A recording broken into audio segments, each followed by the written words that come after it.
Messieurs, bonjour, bonsoir, dépendamment qui côté ou écouter nous ou bien l'heure ou regarder nous et nous vraiment contents de retrouver vous dans leur parole éternelle sur channel ministère Ephrata, un programme d'enseignement de la parole de Dieu pour vous-même qui envie grandir, pour vous-même qui voulez gagner maturité spirituelle. Nous vraiment contents de retrouver et demander aux capables de prendre temps pour nous passer quelques bonnes minutes ensemble dans l'enseignement de la parole de Dieu. Depuis semaine dernière, nous commençons avec un sujet qui c'est la conversion, qui est intéressant, vraiment important pour nous capables de gagner une très très bonne idée sur lui et ça permet nous à évaluer tête nous pour nous qui côté nous y. Et même nous-mêmes tout, ça permet qu'à certaines personnes, il y a des gens qui besoin qu'on ait est-ce que vous converti.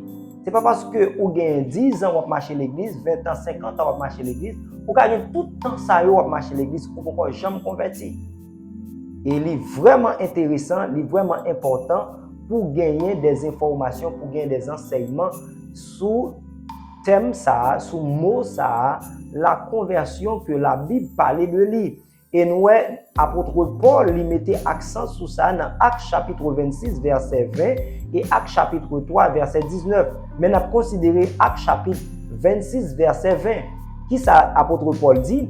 À ceux de Damas d'abord, puis à Jérusalem, dans toute la Judée et chez les païens, j'ai prêché la repentance et la conversion à Dieu avec la pratique d'œuvres dignes de la repentance. Apôtre Paul qui t'a prêché l'évangile et ça t'a moulé en pile, peuple côté il t'a prêché l'évangile là, eh bien, il été offusqué jusqu'à ce que il te mette main sous lui et ça t'a tellement gen pagaille dans zone là, ça vient fait que autorité étatique yo te vient mettre bouche dans ça jusqu'à ce que il arrivé à arrêter Paul. Et chaque côté Paul passé et l'étape fait plaidoirie et jusqu'à ce que Paul te vienne arriver, il dit bon, moi-même je voulais arriver devant César pour me plaider cause moi. Et ça c'est ça qui pourrait mener devant et le roi Agrippa. C'est ça qui pourrait mener devant le roi Agrippa et Agrippa tendait parler de Paul, il voulait faire un contact Paul et il voulait tendre Paul. Et c'est ça qui fait l'étape dit Agrippa, mais ça le t'a fait. Mais à qui mounité, mais quand elle était passé à ceux de Damas d'abord, moi t'ai passé à Damas, puis moi vinn passer à Jérusalem, moi passé à dans toute zone Judéa et moi t'a prêché païen yo. Et qui ça me t'a dit païen yo, moi t'a prêché yo pour te repentir et pour te convertir. Pour te convertir à qui est à Dieu et pour être capable de pratiquer et pour être capable de faire de bons fruits avec la pratique d'œuvres dignes de la repentance. Donc c'est ça apôtre Paul t'a voulu dire dans le passage ci là, Actes chapitre 26 verset 20. Et nous avons deux mots qui marchaient de pair, c'est la repentance et la conversion. Nous te dit que dans la première séance, nous invitons à regarder la première séance là qui est vraiment intéressant et nous pas passer toute deuxième séance là, première séance là pour là, mais invitons à le temps de lire. Et demandez capable de tout, partager avec les amis, abonner et puis abonner à la chaîne là pour nous construire un gros panel haïtien qui relève nous propre, c'est pas nous, et pour nous capable partager la parole de Dieu. Donc, m'a fait un résumé et surtout nous te gagné deux mots, nous te dit que pas qu'à gagner conversion sans repentance. Et qui sa repentance veut dire dans la version originale grecque. Et repentance, c'est métanoéo qui signifie changer son idée. C'est s'amender de bon cœur avec une aversion extrême pour ses péchés passés. Se corriger, devenir meilleur de bon cœur, c'est ça s'amender. Avec une vive répugnance pour ses péchés passés. Et la conversion du grec, c'est epistréphos, qui signifie se tourner vers. Puisque apôtre Paul t'a dit nous, c'est j'ai prêché la repentance et la conversion à Dieu. Et nous voyons là le sens du mot conversion dans la version grecque, c'est épistréphos, c'est se tourner vers l'adoration du vrai Dieu. C'est pas n'importe qui, mais c'est le vrai Dieu, Elohim, El Shaddai, El Elyon. C'est le Jéhovah, le grand Jéhovah. C'est à lui que vous pourrez tourner face. Et nous disons que, là, il dit pour tourner face vers le vrai Dieu, c'est comme si vous avez fait route ça, et dans route ça, vous avez adoré yon moun, vous avez adoré Satan, par contre, qui ça qui était idole? Qui est sous ta adoré, qui sont ta adoré? Mais route ça, c'est le vrai Dieu. Eh bien, l'on converti, vous avez fait route ça, eh bien, vous tournez face ou changez de direction. Ou changer de direction pour venir adorer vrai Dieu. Ou quitter Dieu si là ou t'a servi et puis pour venir adorer vrai Dieu. Et bien montrons que dans le naturel, là où changer de direction. Par exemple, on a deux yeux. On a deux yeux parce qu'on a deux yeux, on ne peut pas regarder deux directions à la fois. C'est une seule direction où on peut regarder à la fois. Eh bien, c'est même j'avais conversion. Depuis pour convertir, ou pas sous vous convertir, ou pas faire deux directions à la fois. Ou pas faire deux chemins à la fois. Ou pas faire deux routes à la fois. Ou pas adorer deux dieux à la fois. C'est soit servir ou bien ou quitter l'autre là ou nier l'autre là. Eh bien, l'on converti, c'est sortir dans la direction ça pour aller dans la direction ça. Et direction ça, c'est le vrai Dieu. C'est ça la conversion. Convertir à Dieu, c'est retourner, revenir, ramener à l'amour et à l'obéissance de Dieu. Amen. Et c'est ça la Bible a expliqué nous. Apôtre Paul, te voulait expliquer le roi Agrippa, mais qui ça me voulait faire comprendre. Mais qui ça me t'a dit, mais qui ça me t'a encouragé au fait. C'est ça apôtre Paul t'a dit. Mais je dis, nous pour aller la vie avant la conversion. La vie avant la conversion. Comment ça t'est avant de te convertir? Qui est-ce que tu as adoré avant de te convertir? Qui vit que tu as mené avant que tu te converti? Parce que la conversion, c'est changement de comportement, d'opinion, d'idées, tout ça. Et c'est une raison qui pousse nous à 2 Corinthiens 5, verset 17. 2 Corinthiens 5, verset 17, ils font décantation, ils font présentation de deux mondes. La nouvelle vie et l'ancienne vie. Il dit, si quelqu'un est en Christ, il est une nouvelle créature. Les choses anciennes sont passées, voici toutes choses sont devenues nouvelles. Deux mondes de vie. Son verset qu'on connaît bien, ou qu'on connaît très bien, même éviter au fond de garder encore. Il dit, si vous converti, ou vous dans Christ, et puis son l'autre monde où y est, ou l'autre vie que vous menez. Il y a l'autre vie pour entrer là-dedans. Les choses anciennes sont passées. C'est-à-dire, ancienne vie, yo passé. Ou pas là-dedans encore. Et qu'on a son nouvelle vie. Ce n'est pas l'apôtre Paul seulement qui prêchait ça. Depuis dans l'Ancien Testament, Ésaïe t'a prêché nous ça. Bon Dieu t'a attiré attention nous sur la nouvelle vie. Pour nous pas penser à l'ancienne vie. On a dans Ésaïe 43, versets 18 et 19. C'est important, intéressant. Il dit, ne pensez plus aux événements passés et ne considérez plus ce qui est ancien. Verset 19. Voici, je vais faire une chose nouvelle sur le point d'arriver. Ne la connaîtrez-vous pas? Je mettrai un chemin dans le désert et des fleuves dans la solitude. Un chemin dans le désert,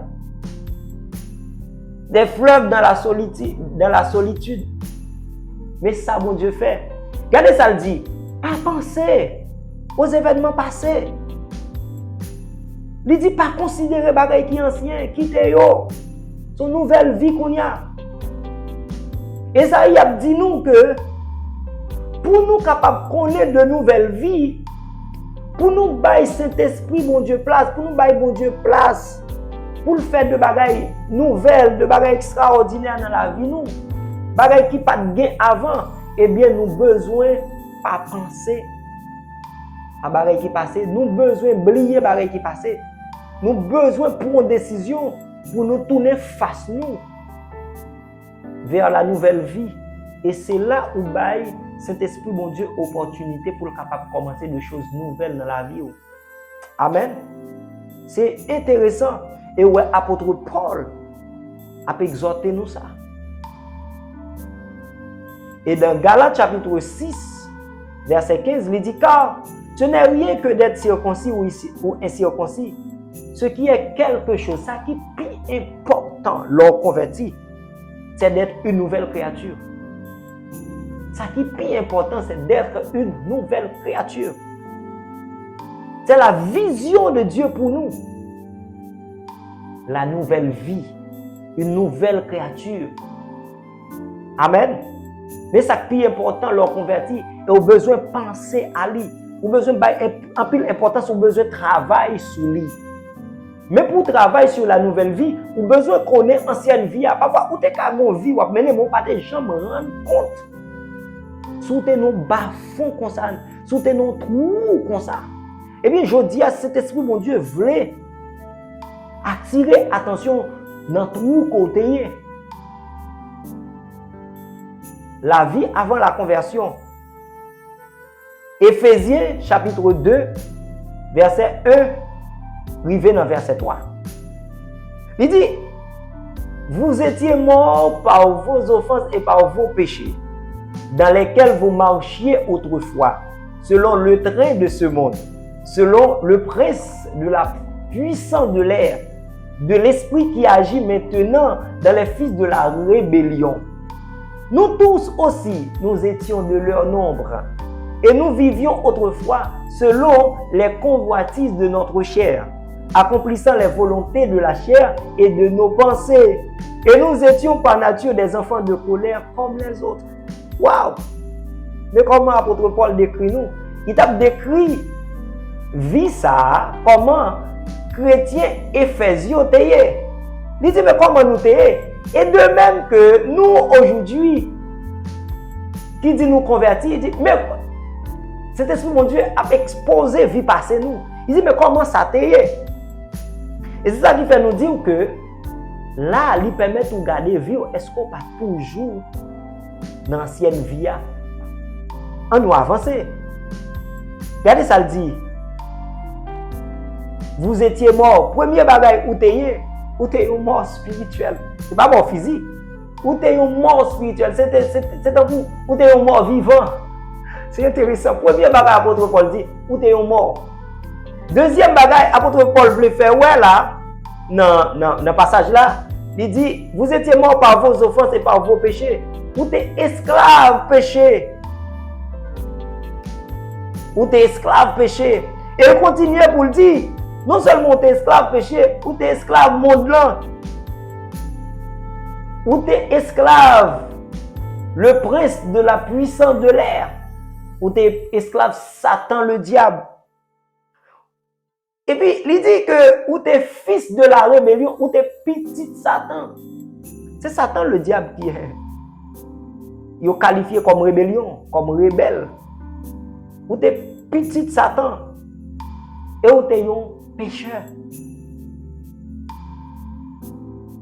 Et regardez ça le dit, où tu vis selon les convoitises de la chair. C'est-à-dire où tu es esclave de la chair.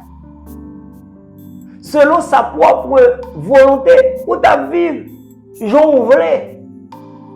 Où tu vis, j'en décidé. C'est pensée, selon pensée. Et selon les pensées du diable, selon Jean diable a été c'est ça. Non seulement selon la chair, selon sa volonté, selon ses pensées et selon du diable.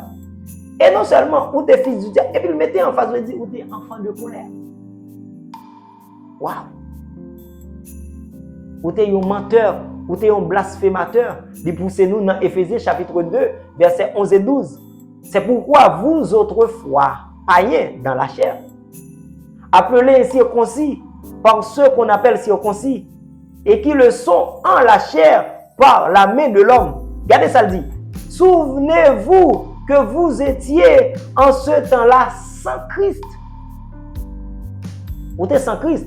Et regardez ça le dit. L'homme sans Christ, privé du droit de citer en Israël. Privé du droit de citer en Israël. Ou pas de bien droit dans le royaume ciel là. Ou pas de bien droit dans le royaume ciel là. Ou pas de bien droit en rien à royaume ciel là. Ou tu es étranger dans l'alliance de la nouvelle alliance. L'alliance en Jésus. Dans la promesse que Jésus, la Bible fait nous à travers Jésus. Ou tu es étranger, ou pas la même. Ou pas bien là, bagay ça ou pas pour vous. Ou tu es sans espérance, ou tu es sans espoir. Ou tu es sans Dieu dans le monde, ou tu vis dans le monde sans Dieu, sans espoir. Mais comment la vie a été avant? Et n'a pas avancé pour nous dire, dans Éphésiens chapitre 5, verset 8, il dit, autrefois vous étiez ténèbres. Vous étiez ténèbres. Vous avez marché dans les ténèbres. Non seulement vous avez marché dans les ténèbres, ou ces ténèbres-là même, vous étiez ténèbres. Waouh! Regardons le tableau. Le Saint-Esprit a peint pour nous le tableau de la vie passée. Dans Colossiens chapitre 3, verset 5 à 9, il dit, faites donc mourir les membres qui sont sur la terre. Les pudicités, l'impureté, les passions, les mauvais désirs et la cupidité, qui est une idolâtrie. Regardez, mais comment ça t'est? C'est à cause de ces choses que la colère de Dieu vient sur les fils de la rébellion, parmi lesquels vous marchiez autrefois. Mais comment t'as marché autrefois? Lorsque vous viviez dans ces péchés, maintenant, et pendant que vous vivez qu'on y a dans Christ, renoncez. C'est-à-dire, apôtre Paul a parlé avec vous-même, moi-même qui est dans Christ, qui convertit, qui dit nous convertir. Il dit renoncez. Parce que c'est important ça. Il y a des gens qui seulement veillent fornication, adultère, qui veillent la cupidité, l'idolâtrie. Mais oubliez pour veiller. Il dit renoncez à toutes ces choses, la colère, à l'animosité, à la méchanceté, à la calomnie, aux paroles déshonnêtes qui pourraient sortir de votre bouche. C'est-à-dire gros mots. Pour faire colère qui dérange, à l'animosité ou agressif. Pour dire gros mots sales qui sortent dans la bouche, des blagues de mauvais goût qui sortent dans la bouche. Il dit renoncez à bagay ça ou pas pour encore. Et puis il dit ne mentez pas les uns aux autres. Vous étant dépouillés du vieil homme et de ses œuvres. Il dit, nous avons besoin de dépouiller nous de vieil homme. Mais ça forte vieil homme, c'est tout ça nous saute peindre là pour sous tableau. C'est comme ça la vie a été avant. Mes chers amis, c'est tellement important. C'est ça qui fait nous dire que vie ça, exposer ça, enseignement ça, tableau ça nous saute peindre pour là. Lui permettre ou à garder la vie ou font retourner sur vous-même et puis à garder checker la vie ou pour est-ce qu'on pas gagné yon nan bagay sa yo qui toujours été comme yon akan et moi hier pasteur Alex Distral qui c'est yon pasteur que bon Dieu ba nous pour nous suivre et puis qui attire attention nous elle dit dans lesquels vous marchez autrefois selon le train de ce monde. Là où prend image en train, il y a plusieurs wagons selon les dires de pasteur Alex et qui gagne pile sens. Il dit c'est vrai, nous tous pas dans le même wagon, mais nous chaque dans un wagon et chaque wagon lui représente un péché ou bien un groupe de péché. Regardez pour voir dans qui wagon courrier et pour capable renoncer. Et nous gagnons pour nous ça. Que la Bible dit que autrefois vous étiez pécheurs. Et maintenant, si autrefois ou t'es pécheur, mais qu'on n'est pas pécheur encore, qu'on y a qui est-ce ou y est. Et c'est ça, à réponse ça, nous pourrons le voir dans la prochaine séance là. La nouvelle vie. Nous pourrons peindre un tableau de la nouvelle vie pour qui s'accapte en nous et qui sont doués à vivre là-dedans. Leur converti, ou besoin de renoncer à l'ancienne vie, tant que Jean l'a dit, dans Isaïe chapitre 43, versets 18 et 19, et surtout verset 18 là, ne pensez plus aux événements passés et ne considérez plus ce qui est ancien. Ou besoin, sous Dieu converti, tableau ça, il besoin effacer dans la vie, il besoin effacer dans la mémoire, pour capable fixer Jéhovah vers Dieu, le vrai Dieu. Moi, je suis content avec vous dans le programme si la jodia la vie avant la conversion dans le programme Parole éternelle sur Channel Ministère Ephrata. Si vous faites ça, m'invitez au capable abonner. Non seulement l'offre garder mais abonner avec Channel là et puis partager avec l'autre amis. Ça capable aider ou capable aider nous dans l'enseignement de la parole n'a fait pour un pile monde capable connaître comment pour capable marcher dans l'évangile. À la prochaine.